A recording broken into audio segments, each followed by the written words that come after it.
Salut à tous et bienvenue sur Radio Cyclo pour parler du Biking Man Brésil, 7e et dernière étape de la saison 2022. Vous connaissez la règle, 1000 km, 19 300 de dénivelé positif à terminer en 5 jours au maximum et en totale autonomie. Pour en parler avec nous, on a Mariano. Mariano, ¿cómo estás? Muy bien, acá emocionado y ansioso. Mariano qui est très content d'être là.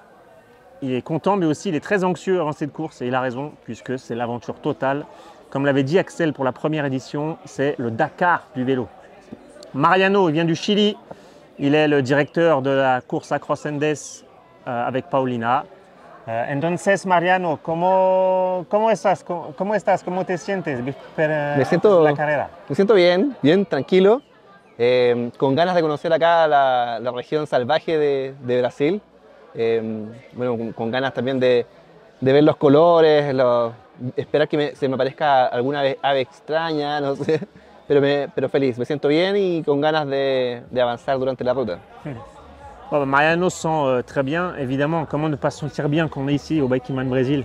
Donc il est content, il est impatient de découvrir un peu cette région sauvage du Brésil, puisque c'est vrai, on est dans la région qu'on appelle la forêt atlantique, une réserve de biodiversité. Donc c'est ça que sont venus chercher la plupart des gens, être dans ces conditions un peu tropicales. Et Mariano est très content d'être ici et surtout impatient d'être lundi matin 5 h pour le grand départ. Mariano, ¿cuáles son tus metas para esta carrera? Mis metas, bueno, la intención es que terminarla lo antes posible para no extender tanto el sufrimiento, pero yo espero en unos 3-4 días poder ya estar acá nuevamente en San Antonio, de vuelta. Vamos a ver cómo nos va, porque creo el clima, depende del clima y del terreno, dicen que es muy duro. Vamos a ver si llegamos a la fiesta también, así que esperando que salga todo dentro de los planes. Donc son objectif à Mariano, c'est de finir en 3 à 4 jours. Évidemment, tout ça, ça va dépendre de la météo qui s'annonce instable et aussi du dénivelé puisqu'il est monstrueux. Donc ça aussi, ça peut faire des dégâts si on n'a pas le bon équipement ou si on n'est pas bien préparé. Mais en tout cas, pour Mariano, ça va. L'essentiel, c'est de faire en 3-4 jours et d'arriver surtout pour la soirée de fin. Mariano es el director de la Across Andes, sí, del Chile. Entonces, conoce bien el Chile. ¿Cuáles son las diferencias con una carrera en el Brasil? Yo diría que, bueno, actualmente está muy similar a cómo va a ser y cómo es Across Andes. Es un poco con soleado, después frío en la noche, la lluvia, también esperar que te caiga lluvia. Está muy similar a lo que puede pasar en Chile, así que los brasileños están un poco asustados por el frío, pero como estamos acostumbrados en el sur con las bajas temperaturas, no le tengo tanto miedo, así que, y con ganas de pedalear con lluvia, porque es lo que me acostumbra también allá en el sur de Chile. Y es lo que es muy similar a lo que es Across Andes, así que, y la altimetría acá es mucho más, así que a ver cómo están las piernas.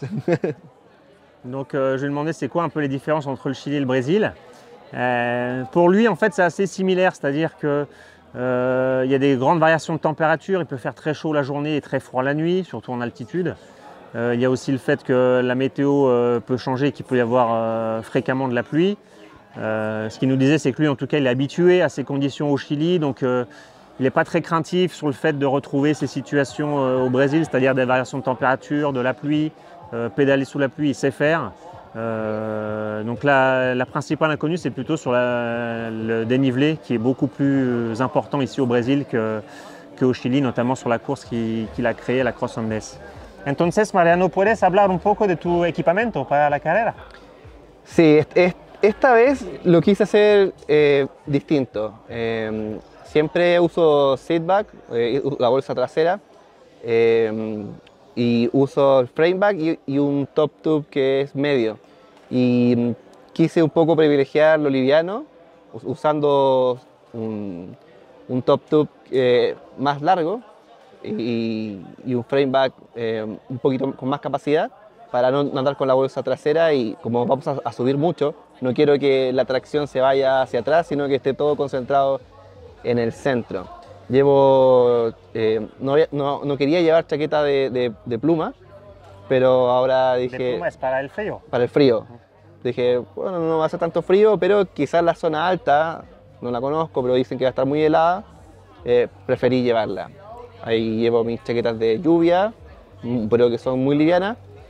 De pluma no tienes entonces. Sí llevo. Ah, sí. Decidí llevarla. Ok. No la iba a llevar y decidí llevarla. Así que vamos a ver cómo nos va, porque sentía que cuando íbamos a estar detenidos, en la noche puede ser, me iba a dar frío y decidí llevarla de pluma. Sí. Así que llevo iluminación. Acá se oscurece muy temprano.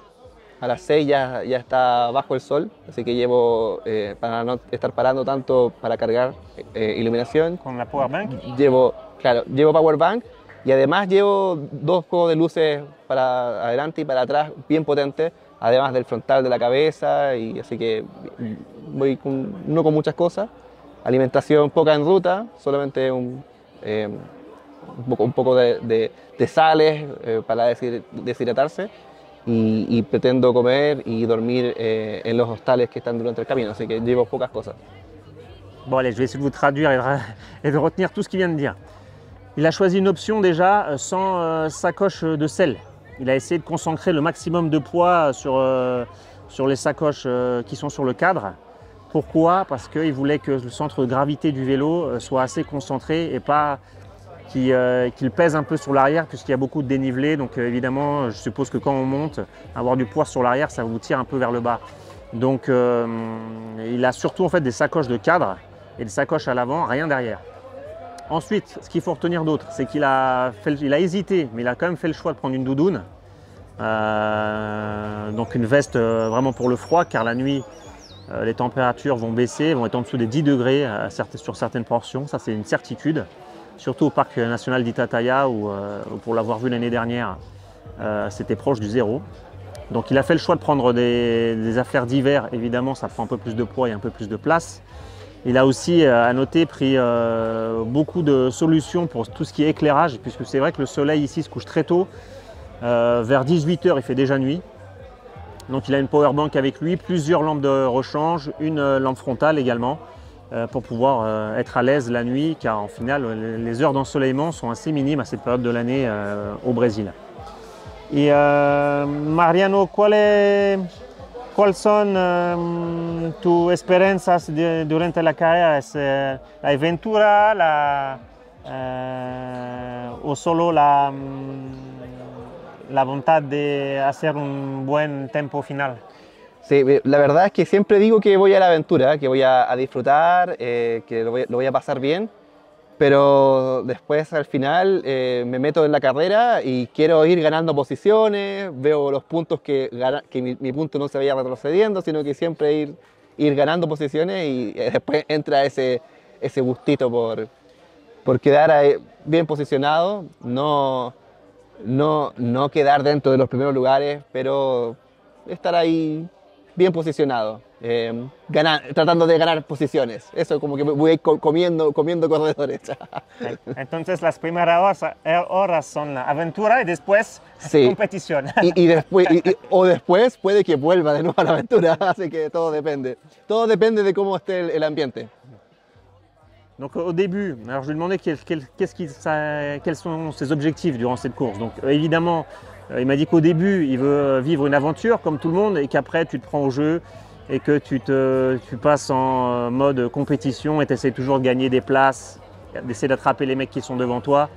Donc c'est ce à quoi il s'attend durant cette course, mais il m'a dit quand même, s'il n'y arrive pas, il repassera en mode aventure pour profiter évidemment de ce Bike-I-Man Brésil, qui est quand même une course exceptionnelle de ce point de vue-là, c'est-à-dire cette ambiance un peu tropicale, ces régions reculées du Brésil, avec une biodiversité incroyable. Bueno, gracias Mariano, y buena suerte.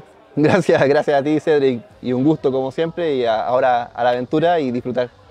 Sí, nos vemos en la final. ¿Eh? Al final, en la fiesta. La fiesta. En la fiesta y en la ruta, supongo que nos vamos a estar. Durante la route. Sí, también. Certo. Sí. Donc j'ai souhaité bonne chance à Mariano. Il est très content de faire cette course, et évidemment, je lui ai souhaité qu'on se revoie à la fin, mais on se reverra d'abord avant la fin, probablement sur la route. En tout cas, je l'espère pour lui. Merci à vous de nous avoir suivis. Restez connectés sur Radio Cyclo puisqu'on a beaucoup de choses à vous partager sur ce Bikeyman Brésil 2e édition. Salut les gars!